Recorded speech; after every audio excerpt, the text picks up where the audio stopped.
The cable TV revolution, series of hit shows, dark legacy, and some powerful men being held accountable. This is the string of words that appropriately describes the former kingdom of children's entertainment, Nickelodeon. But as the network switched to producing live-action shows, everything went wrong. What are the dark secrets of the Orange Haven we all once loved? Let's find out.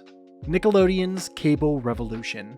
If, like me, you aren't an early 80s kid, you wouldn't know the pain of browsing through a handful of broadcast channels on television. Fun and entertaining children's programs were reserved for certain prime hours on weekdays and particularly Saturday mornings. Sure, there were repeat broadcasts, but with that tight schedule, you were hardly reeling in any fun shows. But then, Nick changed children's entertainment forever. In doing so, it single-handedly led the cable TV revolution as we know it today. It might sound bizarre to you now, but in pre-Nick times, American households weren't paying for TV. There were some cases of people renting out movies, but that's about it. To be fair, people didn't see any appeal in paying for cable until many TV channels began to roll out niche-specific content. Previously, TV was all about appeasing the masses. A simple, generic formula had to work for everyone. So, picture this. As a young teen or adult, you were stuck with boring broadcast channels like ABC, PBS, NBC, and some local independent stations. And then came a few breaths of fresh air in the name of MTV and Nick. By the year 1989, most American households had bought into the frenzy of cable TV. While it would be pretty redundant and unfair to credit only one cable channel for giving broadcast television a run for its money, we'd still resort to giving Nickelodeon a special shout out. It's true that the channel that advertised itself as the first network for kids was one of the major flag bearers of the cable revolution. It had single-handedly pushed American parents to pay heed to the content that their children seemed to enjoy. At the same time, their older kids were hooked to MTV, which had launched 2 years after Nick's first broadcast. In a way, these channels were forging a new universe of home entertainment, centralized on a specific target audience or whatever was cool those days. Teens and young adults were exposed to the idea that there's an entire stream of TV that has been curated just to entertain them. So when they were tallying their monthly expenses of living alone, the cable fee was often listed up top of their budgeting sheet. Other than breaking the broadcast television homogeny, Nick also gave rise to the idea of personalized TV. While most channels were interested in entertaining their audiences solely, the self-described first network for kids was looking to create a long-lasting impact. Call it a new array of consumerism or the network's genuine interest in connecting with its audience. But Nickelodeon knew how to entertain kids outside of the paradigms of TV.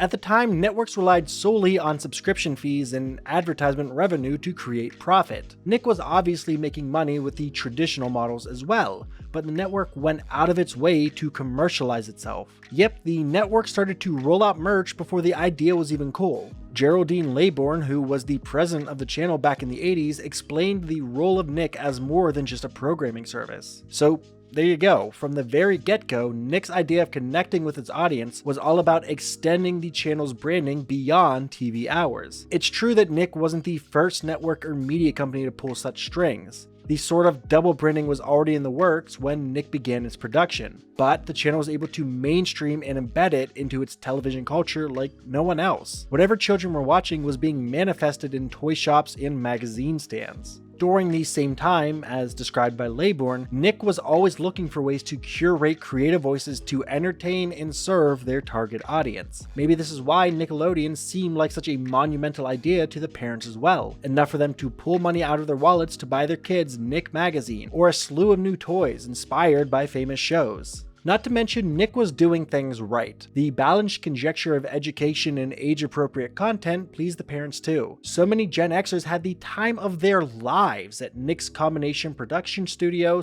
/ tourist spot at Universal Studios Florida. Very quickly and swiftly, Nick began the centerfold of children's entertainment, and in its own time, it ruled cable TV. In the early 90s, more than 100 million American households were relying on Nick to entertain their children. Eventually, with shows like Dora the Explorer, SpongeBob SquarePants, and Rugrats, the channel was able to forge a multi-billion-dollar franchise industry. Even today, it's not difficult to see the cultural and social impacts of these shows. But then again, Gen Z and Gen Alpha don't necessarily associate these shows with Nickelodeon, and this is exactly where the channel's legacy starts to falter. Like every network from the 90s or earlier, the first network for kids is a victim of the streaming wars. While its traditional rival was always Disney, the new emerging streaming services like Netflix, Amazon, HBO, and whatnot have rendered Nick a relic that only helps you relive the nostalgic 80s and 90s. If anything, it seems like no one really wants to remember Nickelodeon and its legacy of carving children's entertainment.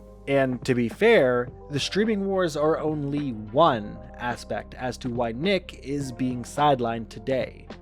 What went wrong with live action shows? And, well, this is where we begin to talk about how the channel's live action shows and sitcoms brought the channel to the map of popular cable networks. Forget about SpongeBob SquarePants or the green slime from You Can't Do That on Television. In today's world, you may identify Nick as that orange branded channel that made your favorite teen shows, iCarly, Victorious, Drake and Josh, or any of the other shows that have been covered in 20-hour videos. If you're a Tumblr fanatic or are familiar with the Gen Z circles, you know that Nick was pretty monumental for their transformative teenage years. What the channel didn't gauge was their audience would grow up into a self-aware world where people rally for things they believe in, or the things they care about. And, well, Gen Z are pretty good at associating certain motifs with their identity or the collective experience of growing up in a turbulent world. At the same time, they're pretty good at disassociating too, and for the right reasons. This is why Nick isn't exactly the nostalgic rush that any of us want in today's world.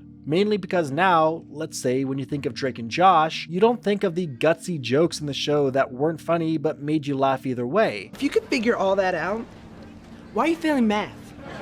Because this is important. If you're in on the gossip side of Instagram and Twitter, you'd probably think of the infamous feud and the wedding drama between Drake Bell and Josh Peck. But more recently, there's the whole Drake Bell trial. Go check out my video for more details on that. The John Kricfalusi controversy. It's also the fact that the network itself kinda chose to be blind to the moral responsibilities of its producers, animators, and showrunners. And we aren't just talking about the haunting controversy surrounding Dan Schneider. We'll get into that bit later in the video. Before that, we'll talk about the so-called legendary animator of the hit series The Ren and Stimpy Show. The world of animation worships John Kricfalusi because of his art. If you're a 90s kid, there's a huge chance that you grew up with Ren and Stimpy. It's also possible that at the same time, a 39-year-old John began to date a 16-year-old Robin Bird. When Robin was 13, she was obsessed with the Ren and Stimpy show and decided to write a fan letter to her favorite animator, citing her dream to get into the same profession. She was ecstatic when John not only replied to her letter, but began to send her art supplies and toys, eventually offering her an internship at his studios. He invited Robin to live with him in his Los Angeles home, where bad things happened. By the time Robin turned 17, John began to date her officially. Even though we got to know about this entire ordeal in the aftermath of the Me Too movement, Nick and the animation world were pretty familiar with John's age gap relationship. In fact, an 18-year-old animator, Katie Rice, had told the Inner Circle about John's sexual misconduct. The animator's relationship is well documented in the behind-the-scenes secrets of the Ren and Stimpy show, but Nickelodeon only let go of Kricfalusi due to professional reasons and not ethical. The dark world of Dan Schneider. As we see it today, we're still living in the dark side of Nickelodeon. Other than Nick's bad humor, the channel is also under fire for exploiting its child actors by indulging them in unhealthy habits, as well as for sexualization. It's time we address the elephant in the room. The real deal here is that Gen Z is explicitly aware of the network's controlling and abusive behavior towards their own actors. And, well, it's a huge deal for the generation that doesn't only care about entertainment solely. So now let's get into the Dan Schneider controversy. From 2018 onwards, Nickelodeon came under fire when its iconic producer and showrunner Dan Schneider was exposed for exploiting child actors. After Dan and Nick parted ways in 2018, the end of their partnership was cited as the end of the contract, creative differences, and all that bombardment of buzzwords to distract everyone from the truth. It was only very recently that Jennette McCurdy's popular memoir, I'm Glad My Mom Died, brought Dan Schneider back into the public limelight. To give you a little context, throughout the 90s and 2000s, Schneider and his production company gave life to Nick's sinking ship. He oversaw and creatively diffused shows like Victorious and iCarly, which made him an absolutely prolific producer of children's television. At the crux of his career, Schneider was compared to the legendary Norman Lear by the New York Times. Yeah, Dan was a serious deal. Behind his fame, the staff and children actors knew him to be abusive, manipulative, and controlling. Nickelodeon kinda kept it super hush-hush, but on set, it wasn't strange to see Dan throwing tantrums around child actors, forcing them to work overtime, sending them angry emails outside of work hours, and whatnot. It was a well-kept secret that Dan was forcing minors to give him shoulder and neck massages as part of their work schedule. Not to mention all the weird feet stuff with the show. If you watch the shows at all, you'll definitely see what I mean. Oh, this is our friend Cameron. Hey, hand back on the foot! Of course, Dan has obviously denied all allegations. But yeah, fans can't help but notice how the producer's shows weirdly made their way into weird feet stuff. Recently, Zoe 101 star Alexa Nicholas also alleged that Dan was actively buying foot pics from children on the Nickelodeon set. Because most of these kids didn't know better, they obliged because, hey, those overworked yet underpaid kids were making quick cash. Not to state the obvious, but at the end of the day, kids didn't know any better. Alexa was 12 years old when she starred in Zoe 101 and was constantly subjected to Schneider's abusive practices. The actress has been vocal about the producer watching her change clothes, collecting her Polaroids in different outfits, and forcing her to wear revealing outfits. Despite Alexa's constant call out of Nickelodeon, the channel continued to exist in a bubble. The actress's claims gained public traction when she began to stage protests outside of Nick's office. Her movement, known as Eat Predators, brought Schneider's behavior under fire for sheer child abuse. At the same time, female writers who worked for Dan also began to unravel horrible stories about their time with him. It turns out writers for shows like iCarly, Victorious, and Sam and Cat were being forced to write more adult scenes for child actors.